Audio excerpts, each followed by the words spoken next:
தினந்தோறும் மக்கள் பண்ணி தான் அங்கேயும் போய் சொல்லியிருக்காரு.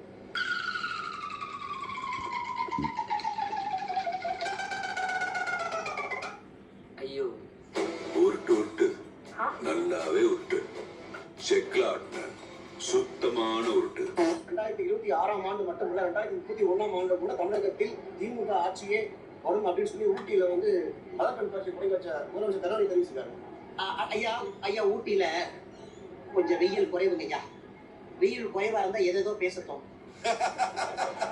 நக்கல்யா அவனுக்கு வெயில் குறைவா இருந்தா எதோ பேசட்டும். சில இடத்துல அந்த இடத்துக்கான தன்மை. அடுத்து சென்னைக்கு வெயிலுக்கு வந்தா சென்னை வெயிலுக்கு வந்தா முதலமைச்சருக்கு எல்லாம் தெளிஞ்சிடும். எரியுதடி மாலா போடு. அதான் எக்ஸ்ட்ரா ஃபேன் வச்சு காத்தடிச்சிட்டு இருக்கமே பத்தாதா? ஐயோ 2026ல நம்ம தோத்துருவோம். அதனால ஊட்டியில இருக்காரு, கொஞ்சம் தெரியாம இருக்காரு. நான் நல்லா பண்றனோ இல்லையோ, ஆனா நீ நல்லா பண்ற. கீழே இறங்கி சென்னைக்கு வந்து சென்னை வெயிலுக்கு வந்தோடனே முதலமைச்சர் அவருக்கு எல்லாம் தெளிஞ்சு 2026ல உறுதியாக தோற்போம் என்று மாண்புமிகு முதலமைச்சர் ஐயா ஸ்டாலின் அவர்களுக்கு தெரியும். விச்சர் டிவி நேயர்களுக்கு வணக்கம். இன்று நம்முடன் ஒரு இளம் சாதனையாளர், இளம் மேயர் அக்கா பிரியா அவர்கள் இணைந்திருக்காங்க. அக்கா வணக்கம். வணக்கம். என்னடி வாய்ஸ் இது? என்னடி மண்டை இது? இல்லக்கா, எனக்கு ஒரு டவுட். அதாவது உங்களை ஏன் எல்லாருமே மேயர் பிரியா அப்படின்னு கூப்பிடுறாங்க? காரணம் என்ன? அது நான் கவுன்சிலருக்கு தான் நின்னேன். இந்த மேயர் பதவி ஃப்ரீயா கிடைச்சிருச்சு. ஓ, அதனாலதான் எல்லாரும் என்ன ஃப்ரீயா கூப்பிடுறாங்க. வாய் வாசப்படி வரைக்கும் போயிட்டு வருது. எனக்கு ஒரு கேள்விப்பட்டேன், இது வந்து கேட்கலாமா இல்லையான்னு தெரியல. நீங்க தப்பா நினைச்சுக்காதீங்க. நீங்க உங்க கூட வேலை பார்த்த ஒரு சக ஊழியர் உங்களை விட அதிகமா மேக்கப் அதிகமா போட்டதுனாலும் லிப்டிக் அதிகமா போட்டதுனாலும் அவங்கள வந்து பணி மாற்றம் பண்ணிட்டதா சொல்றாங்க. அது உண்மைதானா? இந்த மாதிரி கொடூர செயல்லாம் செஞ்ச இந்த லிப்ஸ்டிக் பிரியா இருக்காங்க, இதெல்லாம் உங்களுக்கு லிப்ஸ்டிக் பிரியான்னு பேர் வச்சுன்னு சொல்றேன். இந்த ஒரு ராஜாவோட உயிர் எங்க இருக்குன்னா ஒரு கிளிக்குள்ள இருக்கு அப்படின்னு. அந்த 7 கடல் தாண்டி ஒரு கூண்டுல இருக்கு கிளி கிட்ட இருக்குன்னு. அந்த மாதிரி பாத்தீங்கன்னா நம்ம மேயர் பிரியாவோட உயிர் வந்து லிப்ஸ்டிக்ல இருக்கு. அவங்களுக்கு லிப்ஸ்டிக்னா அவ்வளவு கொள்ள பிரியா அவங்களுக்கு. நாட்டு மக்களுக்கு சேவை செய்யற மாதிரி வந்திருக்கீங்க, ஏதோ பியூட்டி பார்லர் நடத்துற மாதிரி வந்திருக்கீங்க. சீப்பு உள்ளவங்க நம்ம சீப்பா நினைச்சிட போறாங்க. லிப்ஸ்டிக் போடக்கூடாதுன்னு ஏதாவது இருக்கா? அப்போ ஆல் ஸ்டாப் போடக்கூடாது, சரிங்களா? அதுக்கப்புறம் நீங்க வந்து கேட்கலன்னா மேடமே கூப்பிட்டு சொல்ற அளவுக்கு இருக்கும் அப்படின்னு அவர் சொல்றாரு. மேடம் போட்ட கலரை நீங்க போடுறதுனால இதே மாதிரி போடாதீங்க. நான் ஒன்றும் ஓவரா மேக்கப் போடல, ஜஸ்ட் ஃபேஸ் வாஷ் பண்ணி கொஞ்சம் லிப்ஸ்டிக் போட்டேன்.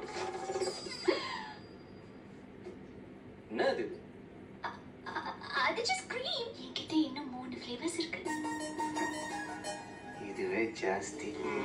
எவ்வளவு ஒரு ஆணவ திமிரு, எவ்வளவு ஒரு அராஜக செயல். எல்லாம் யாரோட வளர்ப்பு? நம்ம சேகர் பாபுவோட வளர்ப்பு தான். அப்புறம் இப்படி நடக்காம இருக்கும். நம்ம கருத்தை பாபு நல்லா சரியா தயார் பண்ணி வச்சிருக்காப்ல.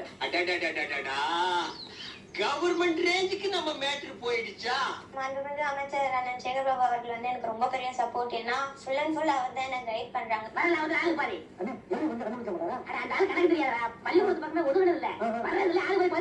நான் இதையெல்லாம் வெளியே சொல்ல வேண்டாம் என்று நினைத்திருந்தேன்.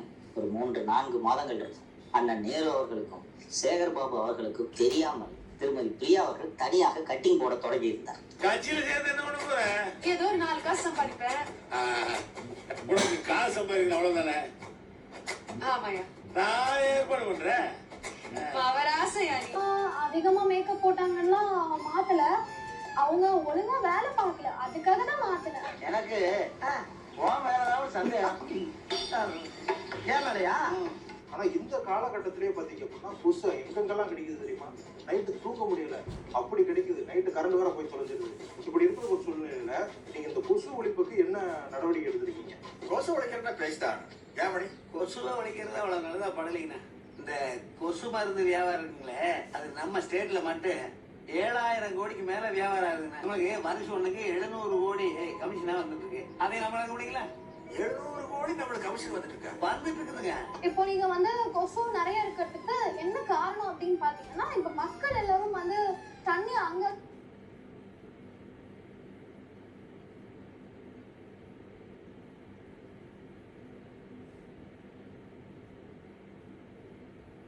இந்த சின்னவருக்கு அப்புறம் நான் தான் சிஎம்ஏ.